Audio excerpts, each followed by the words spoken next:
Tiap tahun tentunya kebutuhan lahan di suatu wilayah selalu bertambah, Mas Bagus.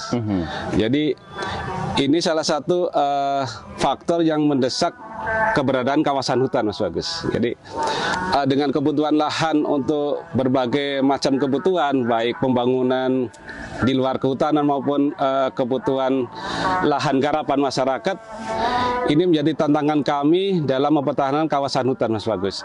Tapi kita juga tidak menghambat terjadinya perubahan kawasan hutan menjadi bukan kawasan hutan. Artinya di tata ruang itu. Betul. Ya, bukan tata ruang. Tapi sesuai dengan prosedur yang ada, Mas Bagus.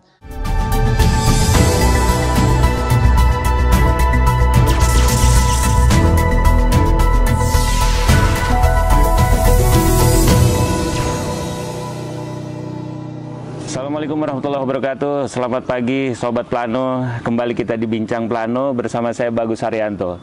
Dan hari ini saya berada di bawah kaki Gunung Rinjani, Nusa Tenggara Barat, tepatnya di kawasan Lombok ya. Dan hari ini kita akan ngobrol-ngobrol tentang wilayah Bali dan Nusa Tenggara Barat ya. Bersama saya Bapak Heru Sriwidodo SSI MSI. Beliau adalah Kepala Balai Pemantapan Kawasan Hutan dan Tata Lingkungan. Selamat datang Pak Heru. Selamat pagi, Mas Bagus. Selamat pagi. Aduh. Selamat pagi Sobat Plano. Iya, ini enak banget suasana pagi ini ya. Ginilah Pak. Kalau di kaki Gunung Rinjani memang sangat sejuk, Pak. Sejuk ya. Siap. Dan dinginnya Sobat Plano ya, dinginnya di sini tuh pagi hari itu sama seperti di Malang, kemudian di Puncak ya. Sama dinginnya Pak ya. Betul, betul. Tapi kayaknya dinginan di sini juga ya. Kalau lebih tepatnya sejuk. Sejuk. Nah, kita harus ngopi dulu Dingin-dingin harus ngopi kita, harus Mas ngopi, Bagus. Ya. Biar tetap semangat. Oke, Sobat Plano, Pak Heru ini adalah Kepala Balai Pemantapan Kawasan Hutan dan Tata Lingkungan wilayah Denpasar, atau tepatnya di wilayah 8 Denpasar yang meliputi Pulau Bali dan Nusa Tenggara Barat. Ini kita akan ngobrol-ngobrol dengan beliau nih. Sudah berapa lama menjadi Kepala BPKH dan apa yang sudah dilakukan, dan pastinya adalah yang menjadi dasar adalah tugas dan fungsi beliau. Pak Heru.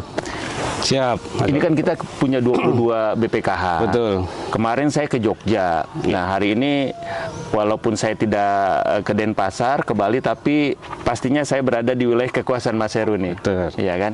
Kira-kira apa sih tugas dan fungsi BPKH yang ada di sini gitu? Baik, Mas Bagus. Halo Sobat Plano. Jadi sejarah, kalau boleh dibilang kronologis BPKH sebenarnya sangat panjang, Pak, Mas Bagus. Jadi, dulu biasa orang menyebutnya BIPHUT, Pak. Jadi BIPHUT, kemudian berganti dengan BPKH, dan yang terakhir sesuai dengan Permen LHK nomor 18 tahun 2022, organisasi kami bernama BPKH-TL. Jadi Balai Pemantapan Kawasan Hutan dan Tata Lingkungan. Kebetulan kami sekarang di BPKH-TL wilayah 8 Denpasar. Wilayah kerja kami Provinsi Bali ya? Bali, Nusa Tenggara Barat. Jadi sesuai dengan Permen LHK nomor 18 tahun 2022, tugas pokok kami adalah yang pertama adalah melaksanakan pengukuhan kawasan hutan, Mas Bagus. Jadi kita di dalam BPKH-TL wilayah 8 Denpasar, kegiatan pokoknya adalah melaksanakan tata batas kawasan hutan. Nah, ini yang naik-naik gunung Matok. Betul, Mas Bagus. Batasnya betul. Hutan. Gitu ya. Jadi kita memberi batas kawasan hutan, ada batas luar dan batas fungsi kawasan. Jadi ada dua, Mas Bagus dan Sobat Plano, bahwa batas luar itu adalah membatasi kawasan dengan APL. Jadi kawasan hutan dan bukan kawasan hutan. Yang kedua adalah batas fungsi, jadi membatasi fungsi antara HL dengan TN. Misal konservasi, HP dengan HL, itu adalah batas fungsi, Mas Bagus. Jadi itu tugas yang pertama. Kemudian yang kedua adalah menyiapkan bahan perencanaan kehutanan. Jadi kami di samping melaksanakan tata batas juga menyiapkan bahan perencanaan. Misal kita di dalam satu provinsi akan melaksanakan review tata ruang. Jadi kita harus menyiapkan juga bahan-bahan tentang perencanaan hutan. Artinya bicara tata ruang itu tata ruangnya pemerintah daerah? Betul. Oke. Jadi setiap provinsi pasti punya rencana tata ruang provinsinya masing-masing.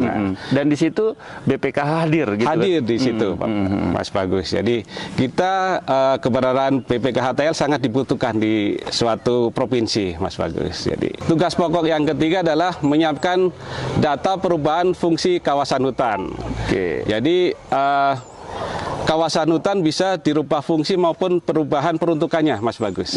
Jadi itu adalah dasar dari revisi tata ruang. Misal suatu provinsi akan mengusulkan kawasan hutan itu dirubah fungsinya ataupun dirubah menjadi APL, Mas Bagus. Oke, berarti ada hubungannya dengan daya dukung daya tampung ya? Betul, Mas Bagus. Jadi kita harus juga memperhatikan daya dukung daya tampung suatu wilayah. Betul. Oke, ya. Jadi ada 3 tugas pokok dari BPKH di masing-masing wilayah. Sebetulnya ada 2 lagi, Mas Bagus. Ada 2 lagi. Ada 2 lagi. Oh, ada 5. Ada 5. Iya.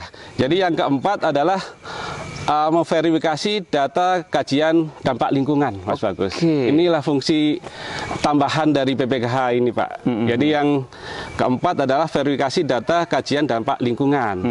Nah, sekarang BPKH menjadi anggota tim penilai AMDAL, Mas Bagus sekarang. Karena di situ ada tata lingkungan ya, bicara lingkungan ya. Jadi AMDAL ada di situ ya. Betul. Inilah tantangan kami ke depan, Mas Bagus, di dalam kompetensi SDM kami yang biasanya ngurusin kawasan hutan saja, sekarang harus tahu tentang lingkungan, Mas Bagus. Oke. Jadi tahu AMDAL, UKL, UPL gitu, Mas Bagus. Ya, jadi Sobat Plano tidak hanya bicara soal kehutanan, ternyata di BPKH wilayah, di masing-masing wilayah, tapi juga berkoordinasi dan berkomunikasi dengan pemerintah daerah terkait dengan tata ruang dan yang pastinya soal AMDAL lingkungan ya.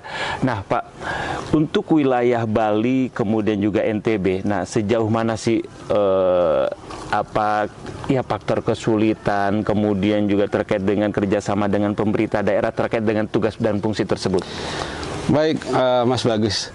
Alhamdulillah khusus di Provinsi Bali dan Nusa Tenggara Barat pelaksanaan tata batas sudah 100%, Mas. 100%, alhamdulillah. Luar biasa. Yang terakhir kemarin dilaksanakan ada di 2 lokasi di Nusa Tenggara Barat, Mas Bagus. Oke. Dan sampai sekarang pengukuhan kawasan hutan sudah 100%. 100% untuk wilayah Bali dan Nusa Tenggara Barat. Ini tentunya sesuai dengan amanat Undang-Undang Cipta Kerja, Mas Bagus. Jadi harus diselesaikan 100%. Ini kan batas wilayah atau pemantapan kawasan hutan di wilayah ini kan tidak sebentar, Pak. Betul. Artinya butuh proses, bahkan saya dapat informasi bahwa ini butuh puluhan tahun untuk melakukan ini dan menyelesaikan ini. Betul.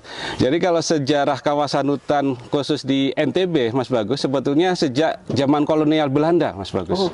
Ya, jadi sejak kolonial Belanda sebelum kemerdekaan sudah ditunjuk kawasan hutan. Kemudian sejak kemerdekaan keluarlah TGHK, Mas Bagus. Jadi Tata Guna Hutan Kesepakatan. Di situ juga tergambar bahwa di Nusa Tenggara Barat terdapat kawasan hutan. Kemudian eranya tata ruang tahun 99 juga ditunjuk kawasan hutan di Provinsi Nusa Tenggara Barat. Jadi yang terakhir adalah SK 270 tahun 2017. Itu yang mendasari kami di dalam melaksanakan pengukuhan kawasan hutan di Nusa Tenggara Barat. Oke, ini kurang Abdul kalau kita nggak ngopi dulu, Pak. Ini dingin-dingin kita minum kopi, Mas. Iya, jadi di bawah kaki Gunung Rinjani, suasana pagi yang cerah, dingin, dan dikopiin dulu ya. Aduh, mantap banget, Pak. Mantap. Oke, ya.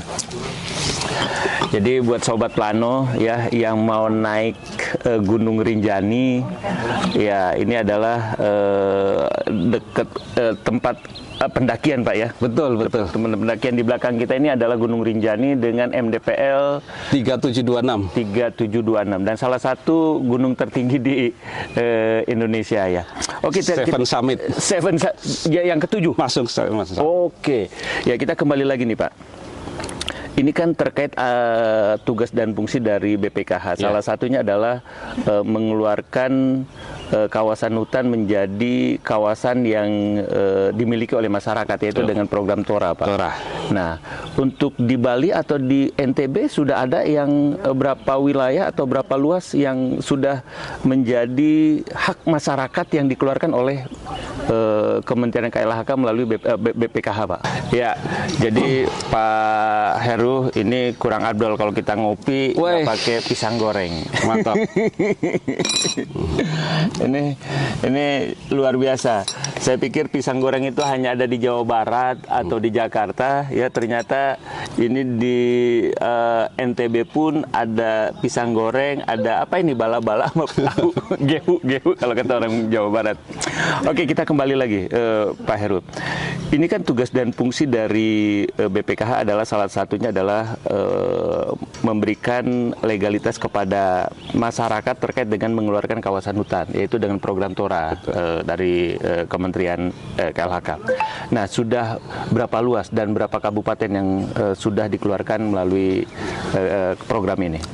Baik Mas Bagus dan Sobat Plano, khusus di BPKH TL 8 Denpasar sudah melaksanakan beberapa kegiatan, yaitu penyelesaian penguasaan tanah dalam rangka penataan kawasan hutan. Oke. Kalau orang biasa menyebutnya TORA ya, TORA. Tanah Objek Reforma Agraria. Iya. Tapi bukan Tora Sudiro ya Mas Bagus ya.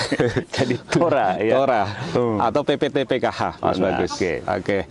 Khusus di BPKH TL wilayah 8 Denpasar, kita telah melaksanakan PPTPKH tahun lalu di NTB adalah 2 kabupaten Mas Bagus. Jadi di NTB ya? NTB, Kabupaten Bima dan Lombok Timur. Dan sudah keluar persetujuan atas rekomendasi PPTPKH Provinsi Nusa Tenggara Barat.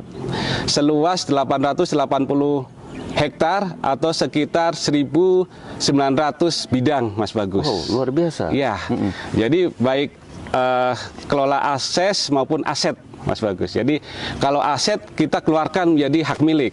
Tapi kalau akses kita merekomendasikan untuk pengelolaan perhutanan sosial Mas Bagus. Iya, jadi akses dan aset ya. Iya, aset dan akses Mas Bagus. Jadi masyarakat boleh mengakses kawasan hutan walaupun tidak dimiliki. Oke. Ya, Sobat Plano, artinya apa yang dilakukan oleh Kementerian Lingkungan Hidup dan Kehutanan ya KLHK dalam hal ini program TORA terus bergerak dan berjalan. Dan tadi dikatakan Pak Heru ya sebagai Kepala BPKH wilayah 8 Denpasar dan NTB sudah ada 2 kabupaten yang diberikan akses dan aset. Karena apa gitu kan? Disinilah negara hadir karena mungkin selama puluhan tahun masyarakat tidak bisa melegalkan lahannya. Betul. Ya kan rumahnya masih di dalam kawasan gitu kan. Tapi dengan program TORA mereka hari ini sudah mendapatkan legalitas atau hak yang jelas. Betul. Betul Pak, kayak gitu Pak ya. Jadi tidak was-was lagi mereka. Tidak was-was lagi, tidak was-was bahwa tanahnya milik negara, lahannya yang selama dikelola oleh keluarga beberapa keturunan gitu kan. Tidak lagi apa ya maksudnya masyarakat punya hak dan legalitas yang jelas. Kita memberikan kepastian hukum. Kepastian hukum. Betul. Nah, maksud saya gitu. Jadi masyarakat diberikan kepastian hukum terkait dengan kepemilikan aset dan akses.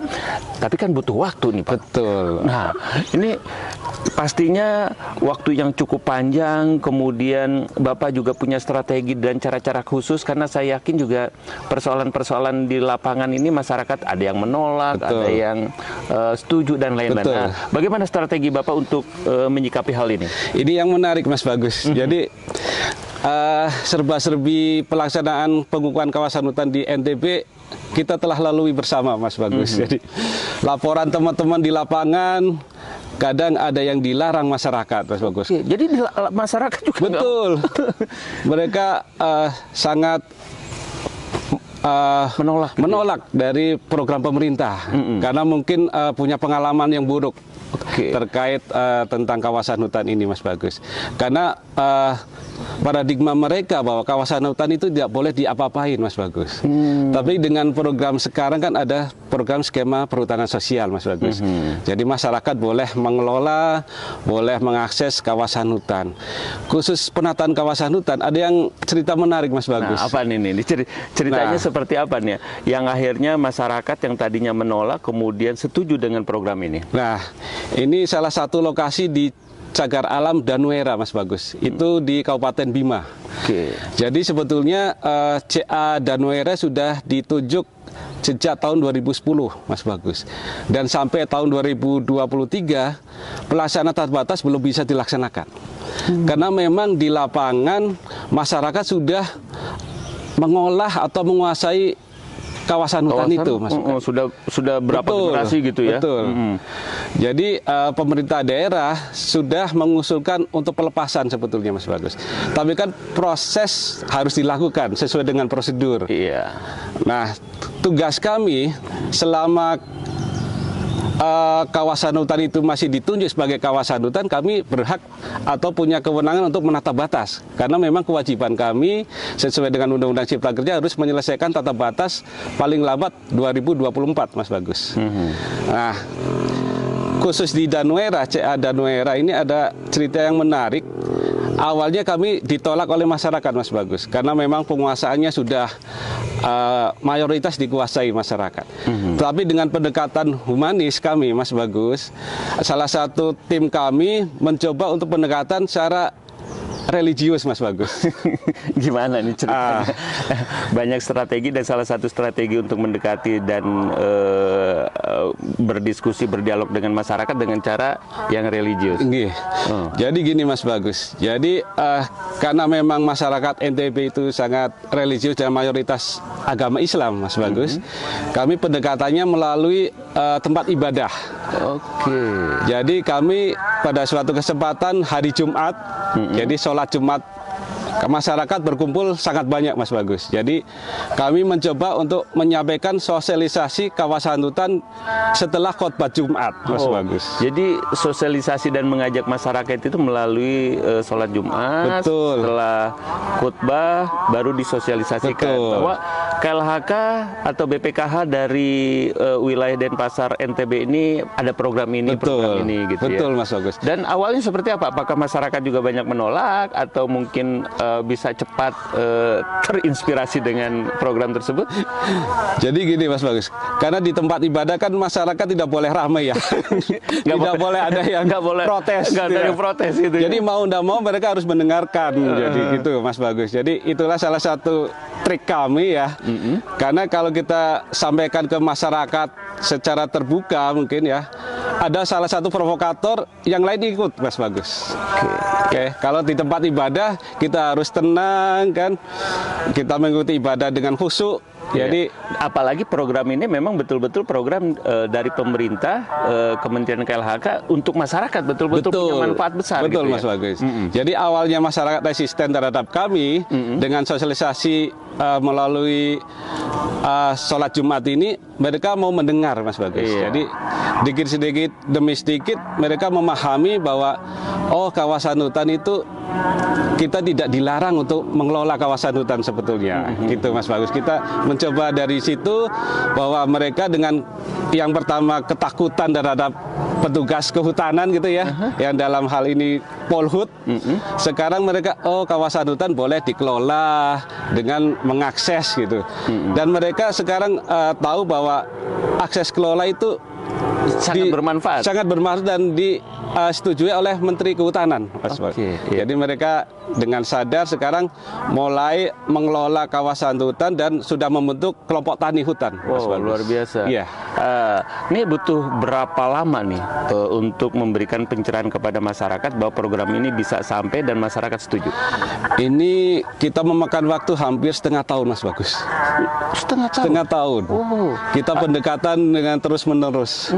Artinya kalau setengah tahun, satu bulan 5 sholat Jumat, berarti 5 kali 6, 30 sholat Jumat. Betul. Gitu kan. Kami sampai OT harus habis di situ, Mas Bang. Tapi di seluruh masjid atau kayak gimana? Ya, kami pilih masjid yang banyak jemaahnya, Mas Bagus. Oke. Nah, setelah masyarakat setuju selama 6 bulan gitu kan. Nah, hari ini kan masyarakat sudah mendapatkan program atau manfaat dari program tersebut. Gimana masyarakat hari ini dari program ini ya? Ditanamin apa, dikelola dengan apa? Tadi Bapak bilang bahwa sekarang sudah terbentuk kelompok tani gitu loh. Oke. Kalau khusus di Danau Erah, karena memang konservasi ya Mas Bagus ya, emang harus tanamannya tertentu Mas Bagus. Jadi harus sesuai dengan konservasi lahannya yang di sana Mas Bagus. Jadi kita harus hati-hati juga memberikan pengertian pada mereka bahwa ini adalah kawasan konservasi yang sebetulnya sebagai pelestarian satwa dan faunanya Mas Bagus. Jadi artinya ada ponan khusus yang tidak boleh dan boleh gitu ya. Iya. Karena sekarang sebetulnya di NTB dominan pengelolaan atau penguasaannya untuk tanaman jagung Mas Bagus. Tanaman jagung. Jadi jagungisasi sangat marak di sana. Jadi bukan hanya rebuisasi ya, jagungisasi juga.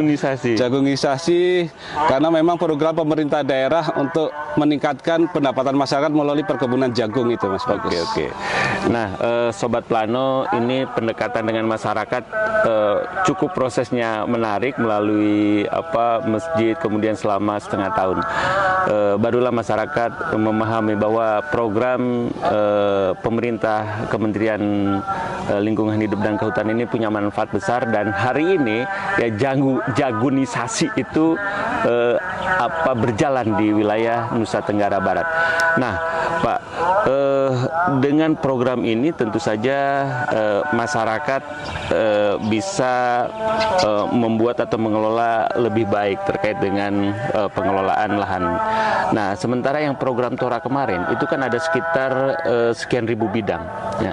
Itu termasuk misalkan entah itu rumah, entah itu kantor desa atau kecamatan, meliputi itu, atau kebun-kebun masyarakat saja yang digarap selama ini? Ya, jadi sedikit meluruskan yang tadi jagungisasi Mas Bagus. Jadi program jagungisasi memang masih marak di NTB Pak. Tapi kita mencoba untuk mengkombinasikan dengan tanaman kehutanan Mas Bagus. Oh, jadi ini penting ya. Betul. Penting karena mencegah banjir, mencegah longsor dan lain-lain, harus ada tanaman kerasnya. Jadi di sela-sela jagung itu harus kita tanami tanaman pokoknya Mas Bagus.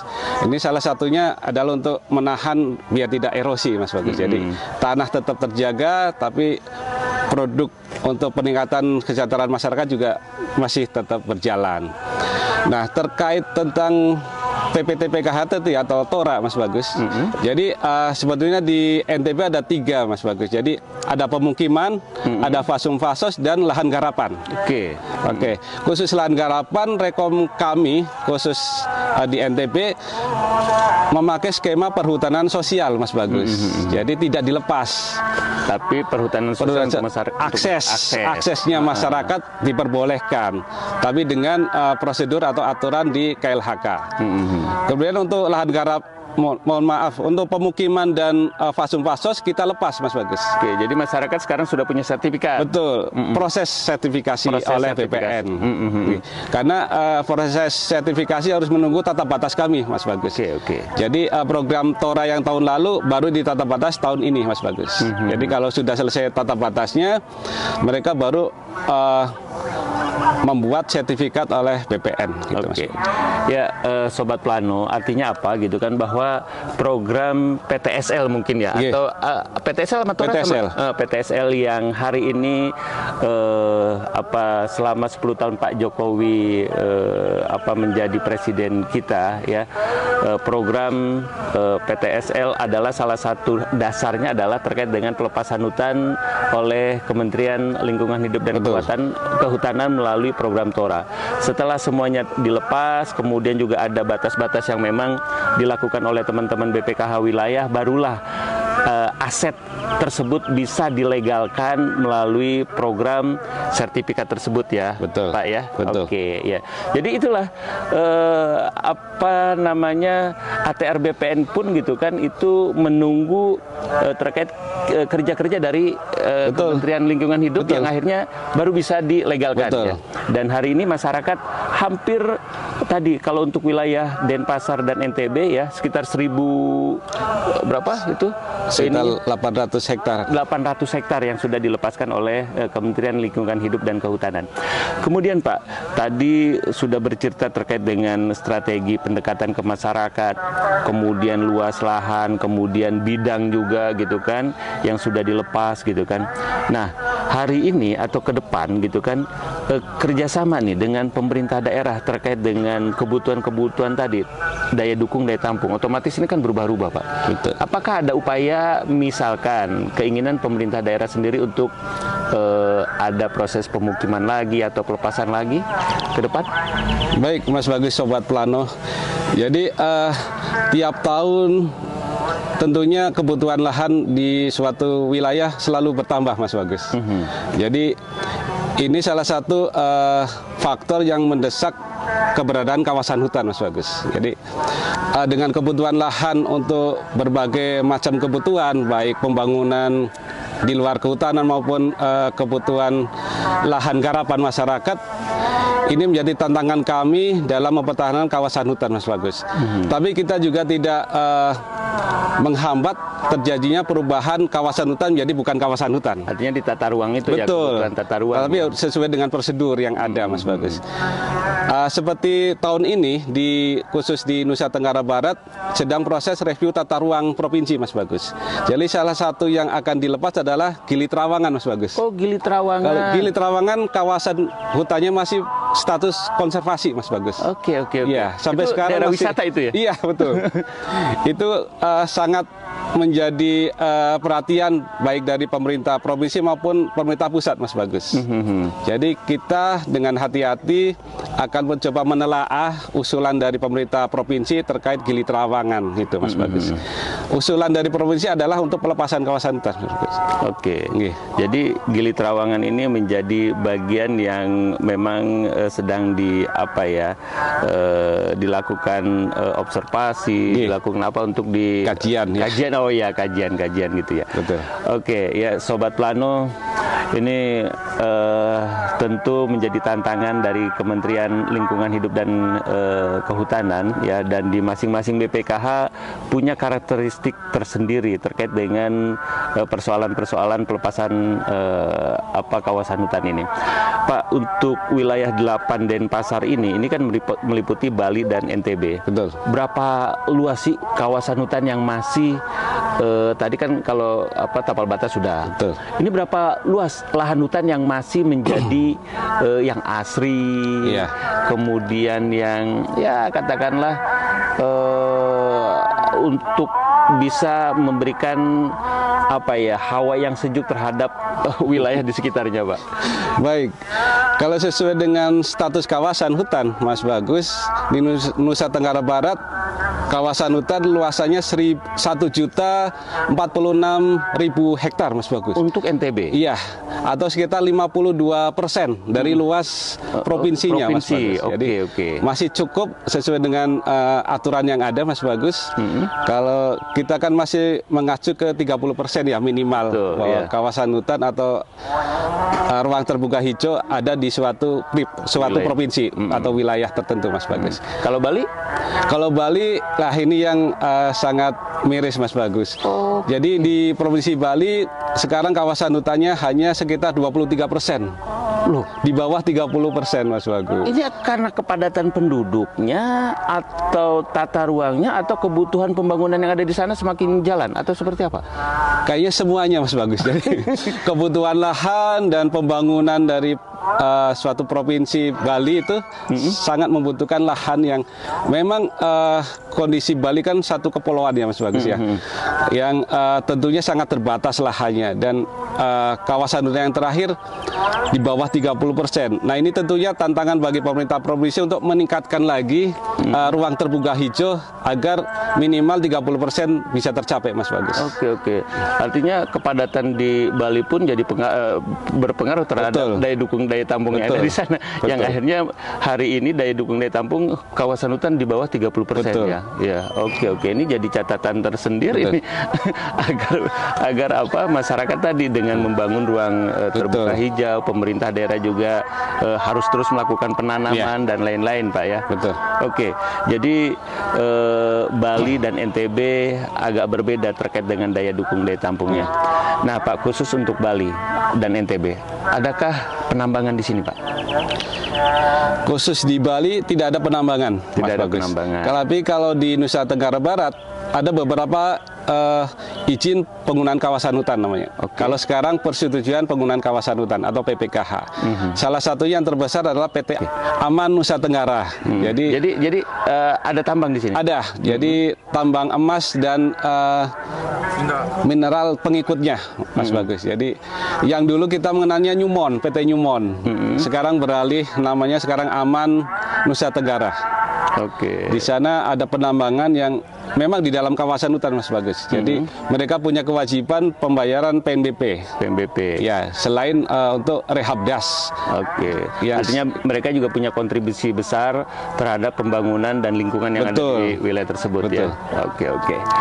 Ya, Sobat Plano, kita sudah ngobrol banyak tapi belum tuntas juga ya. Nanti kita akan diskusi dan dialog kembali ya terkait dengan tugas dan fungsi BPKH di wilayah 8 Denpasar, tepatnya di Bali dan juga Nusa Tenggara Barat. Tapi pastinya gitu kan, apa yang dilakukan oleh teman-teman BPKH di semua wilayah dengan berbagai karakteristik yang berbeda, punya tantangan yang berbeda, tapi tetap punya semangat yang sama, yaitu membangun wilayah sesuai dengan peraturan dan perundang-undangan ya. Betul. Pak Heru. Oke, Pak Heru, terima kasih hari ini kita bisa ngobrol-ngobrol. Sama-sama, Mas Bagus. Saya sangat senang sekali. Dan mudah-mudahan kita bisa ke Bali atau nanti kita bisa naik ke atas nih, Pak. Boleh. Setelah ini kita mendaki. Sobat Plano. Ya, jadi insya Allah hari ini kami dengan teman-teman BPKH akan mendaki di Gunung Rinjani yang memiliki tantangan yang cukup luar biasa dengan waktu 2 hari 1 malam ya. Itu juga kalau kita nggak capek ya bisa nyampe ya Pak Heru. Betul. Dan akhirnya ya bincang Plano hari ini kita cukupkan. Ke depan kita akan ngobrol-ngobrol lagi terkait dengan tugas dan fungsi dari BPKH wilayah 8 Denpasar yang meliputi Bali dan Nusa Tenggara Barat. Terima kasih.